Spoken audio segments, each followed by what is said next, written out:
All right, guys, we're on the test server, which is actually kind of funny. I was doing some farming, and I picked up a few pieces of gear, and I actually kept it as if I was going to roll it up. I'm like, oh, yeah, let's get some quad roll speeds. I'm on the test server. I have 3 million gems. I don't need no measly frost piece with the potential of a... Wait a second. Quad roll? Potential of a quad roll. I don't need this stuff. Quad roll speed would have been awesome, but we got a quad roll crit rate. That is some crazy luck. But...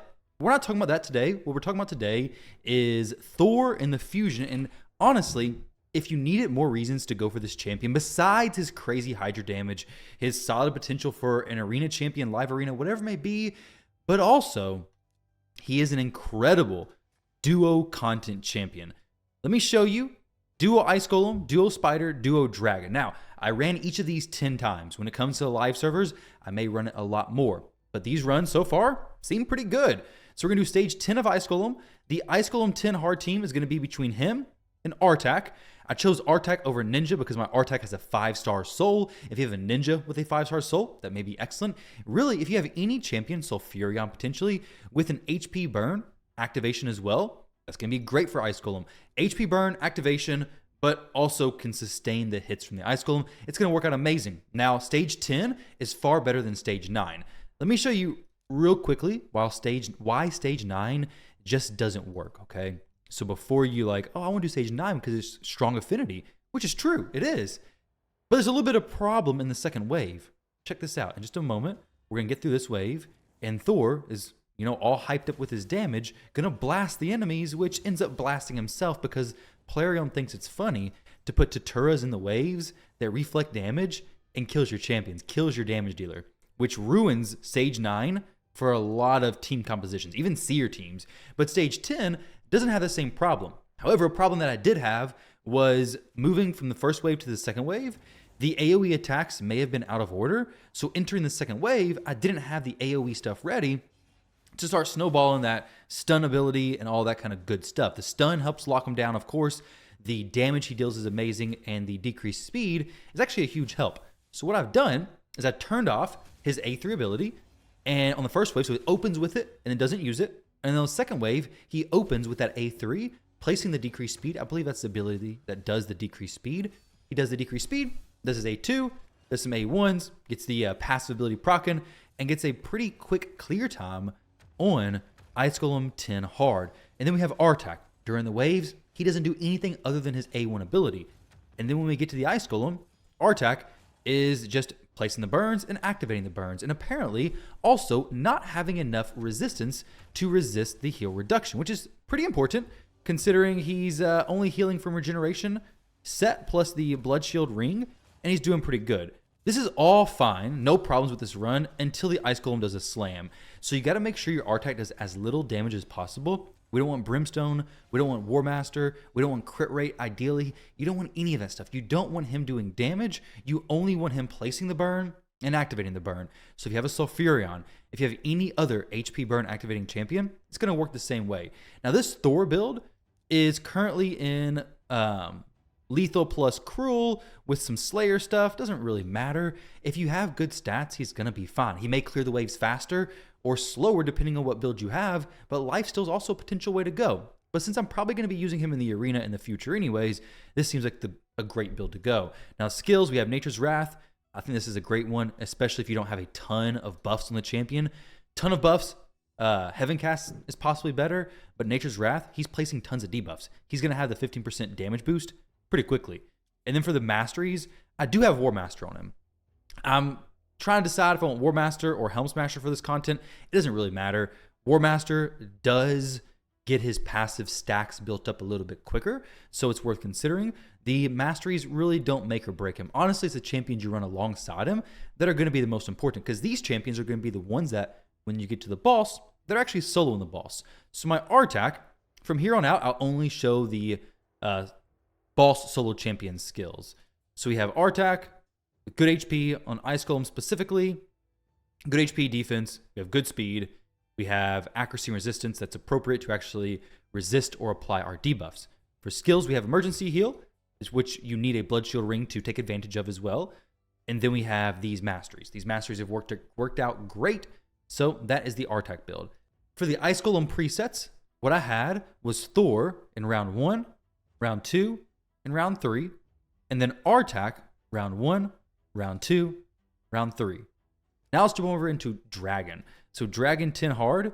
This is crazy that I'm basically clearing the waves as fast with this team as I am with like a seer team. Not quite as fast, but it's not really that far apart, honestly.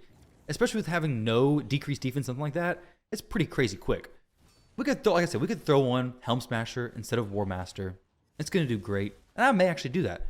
But for now, on this live or test server, I'm just running War Master. So for the live servers, I'll probably throw on Helm Smasher though. Especially for the live arena. So much defense there. It's a great idea. War Master just doesn't get the same value. But let me know, are you going for Thor? I'd say that for most players, this is a go for champion. It's going to be a little bit difficult because we have the epic to pick up the fragments of the epic. Hopefully we have an epic available in a summon event. Maybe his event plus Freya's event overlap. That'd be awesome. But let me know what you plan on doing. If you're going to go for him or if you're just going to sit it out. But for duo and content, you do need these specific you don't need these specific champions. The reason why I use Nishak is because he loads up the boss's debuff bar with poisons very quickly. But he also brings a decreased attack, which helps out significantly, keeping Nishak alive a little bit longer. The stats for Nishak may be a little bit overkill. This Nishak can actually solo Dragon 10 hard as well. I tried it in a video about 5 months ago, but it was like a 96% success rate. This should be very successful. Maybe it fails, but I don't really see a situation where it should fall apart. But like I said, don't just trust this without a doubt. Go in and load it up 200 runs overnight just for it to wake up in the morning and fail because you were off by little stats or wasn't dead accurate, right? So be mindful of it. Watch it. The downside of having the presets is you will have to change out the champions here and reload in new food. And now for the Dragon presets, what we have going on here is Thor doing whatever he wants. Though to be honest, let's actually do the same thing from Icegolem. We'll do open then don't use, number 1. And then we'll go number 1 and number 2. The reason why I put this A2 on a priority is because he doesn't seem to use it sometimes if you don't. But then for Nishak, we have don't use, number 1, then number 2. That's Nishak's priorities. That's Nishak's presets. And then we have Spider 10 hard. Now Spider 10 is going to be Thor doing the main heavy lifting. The Mithrala build isn't going to be as important. But we do have her built to be faster than Thor. We have him round 1. That's all there is just one round. And then Mithrala round 1. So she opens with the A1 and then goes into A3 cleanse. And Thor is like this. If you have him slower, adjust him as needed. But this so far has worked out great and actually pretty fast. Like this rivals the speed teams. Now, speed teams can typically do like the fast ones can do well under 10 seconds. But there's a lot of teams that sit in that 30 to 45 second range, which you're going to be impressed that this is also within that 30 to 45 second range, depending on the RNG, of course. Sometimes we kill them a little bit quicker, sometimes we don't. But so far, it's been range about 30 to 45 seconds. This one right here should be like the last hits. If he does an AoE, there we go.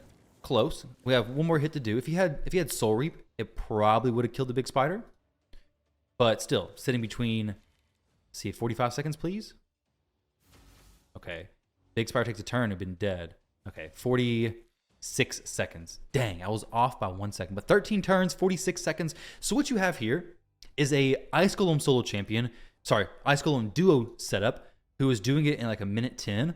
That's faster than a lot of players do it. We have Dragon 10, about a minute 10. And then Spider's Den, stage 10, about 45 seconds. We'll call it 45 seconds. We'll round it down there. And now watch this, guys. Fireknight 10 hard with this team right here is not going to do anything because you can't duo Fireknight. You can't solo, not 10. You can do the regular stages solo or duo. Though I'm actually kind of interested to see if he could. Okay, this may be wait a second. Could I actually make this work? I'm intrigued. now. Oh, wait a second. I think I got an idea. I think I have an idea. Wait a moment. Fireknight 10 hard. Drop Gwendolyn. Gonna have him. Have him open with that. And then prioritize that. Number 2 there. Open and don't use. Number 1. Actually, let's just not use that. He'll be able to do stuff good. Let's see how this plays out. This may actually be great. This is not the idea of the video. This idea was basically to say, hey, Thor is an awesome champion. But this may work out pretty fast because Gwendolyn's bringing... Honestly, having Newt go before Thor would have been the game changer there. He would have been so good at that. Didn't quite work out that way, unfortunately. This wave, he'll just destroy no problem. Yeah, destroy him no problem. Got the extra hit there. Easy peasy. Spread the boss in under 20 seconds. Gwendolyn is bringing the decreased speed, which is huge. She's bringing a triple hitter A1, but he's bringing a double hitter with a chance of repeating the attack, which is actually huge, especially considering I'm using an ally attack champion here. So we may actually have a under a minute Fireknight team. So it was a 4-hitter. He got his extra turn there. Now he's going to break this. And he's going to place the decreased speed. So he's doing the same thing Gwendolyn's doing. Whoa. This is not at all what I expected, honestly. So we get the cleanse, get the reset, get the big hit, the triple hit. If we had Soul Reap, that would have been done. It'd been over and finished. Wow. That is actually amazing. Oh my goodness. That's my fastest Fireknight team. Let me actually take this real quick. Wow, that is incredible, honestly. This is the only test server. I already said that, though. Look for him just to be able to blast that first wave, or at least between these 2 hits, those 2 initial hits. Because if Newt was able to get his was to be able to get his weekend to go before Thor's, then we'd be perfect spot. He clears the second wave, no problem. He can clear that first wave and that second wave, I imagine, super quick. Just gotta figure out how to make that happen.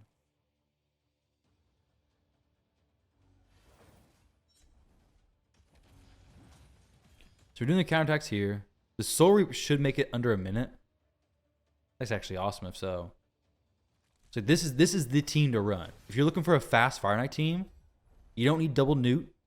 You do need some Kymars and stuff, but don't even need the Phantom Touch anymore.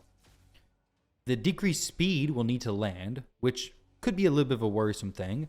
But to be honest, I mean, it's always going to be a potential problem, right? 59 seconds. Oh, wow. That's so cool. 59-second Fireknight Stage 10 hard. But all right, guys, that Fireknight team, I ended up trying a few different things. And I was trying to speed it up. But I'm going to have to work on that some more. But the idea is there. Thor could be amazing for some Fireknight stuff as well. I'm going to use him in placing of my Gwendolyn almost without a doubt. Because Gwendolyn, she's awesome. But I'd rather put the gear on Thor, who I'm going to be using in more areas, honestly. So that's what I'm going to do. He has a very similar kit in some ways. The multi-hitting A1, she joins in some more attacks and like gets extra turns and such. But honestly, Thor, if we get a 5-star soul, he's going to be just as good, if not better than her for a lot of this stuff. So guys, thank y'all very much for watching. Hopefully this is a good showcase and helping you decide if it's worth going for or skipping Thor. Appreciate you all, and I'll catch you in the next one.